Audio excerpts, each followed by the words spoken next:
train. It's the conductor.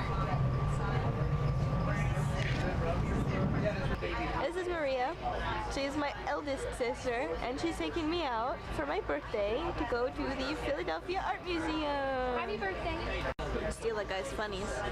Maria, go steal the funnies. First train ride. Quite exciting, especially when the guy across from us left before we did.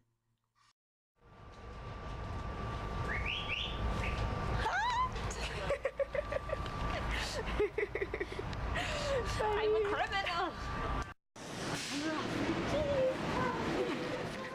And thus our adventure began. Right, so we're trying to decide how this represents the Holocaust. Well, there's tourist symbols, and I really feel like the figures under here look crushed.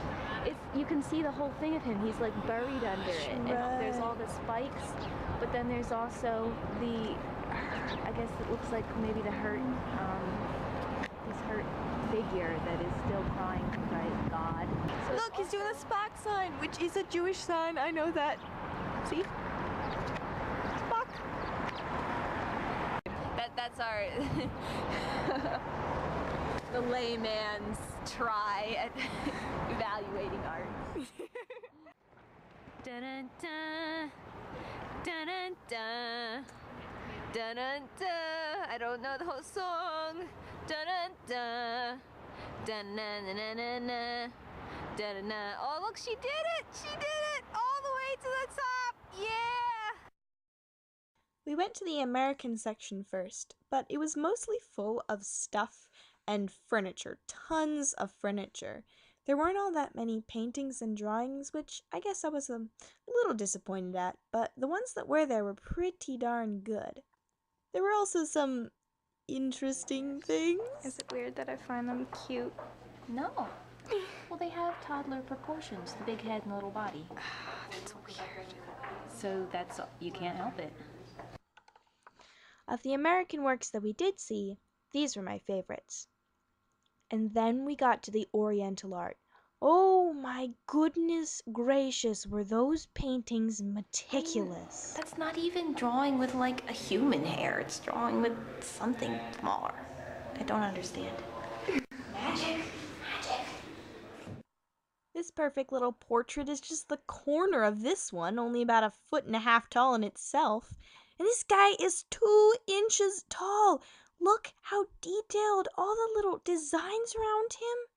I was just mind blown the entire Oriental section. This is what everything was like.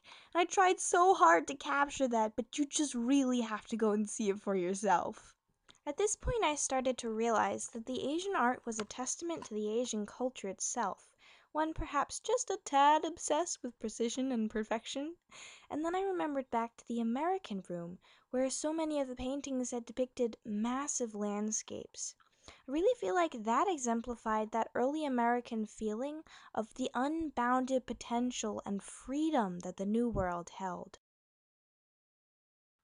But if the Asian art was meticulous and the American art free, the medieval to Renaissance European art was just magnificent. Many were just as tiny and detailed as the Asian art, but rather than being icons, they were incredibly realistic on such a small scale. Of course, then we turn a corner and then there are these massive tapestries hanging everywhere. Dozens of them. And they're huge! And then made out of fabric and thread. I don't even know how they were made. They were just spellbinding. Now, if I were to gather anything from the art alone about the culture which produced it, it would be that these countries were built on Christianity. Everything in this section was extremely spiritual and religious. And maybe I'm biased because this is my religion and I like it a lot. But it's only this art that actually did to me what art is supposed to do to people, to move them.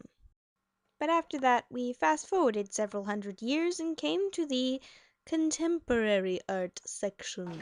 I should submit some of my doodles to an art museum. I could be famous. Don't be so arrogant, I'm sorry, I'm a bit of a snob when it comes to contemporary art. What can I say? I've been classically trained. This stuff doesn't appeal to me, though Maria seemed to like it. When I thought contemporary art, I thought of scribbles. And this. And this. And no, not that. I didn't think that would ever fall into the category. But as we continued through the exhibit and I started to see how many genres and styles that the term contemporary art covers, my mind started to change. I found some that I really liked and some that were ridiculous. But now I understand that I can't just dismiss such an enormous class of art just because most of it can be a little strange. Clearly, it doesn't take Michelangelic talent to do this stuff, but it still has a place of its own, and I can't just scorn it. In any case, this is where the camera died, so this is where the video ends. Goodbye!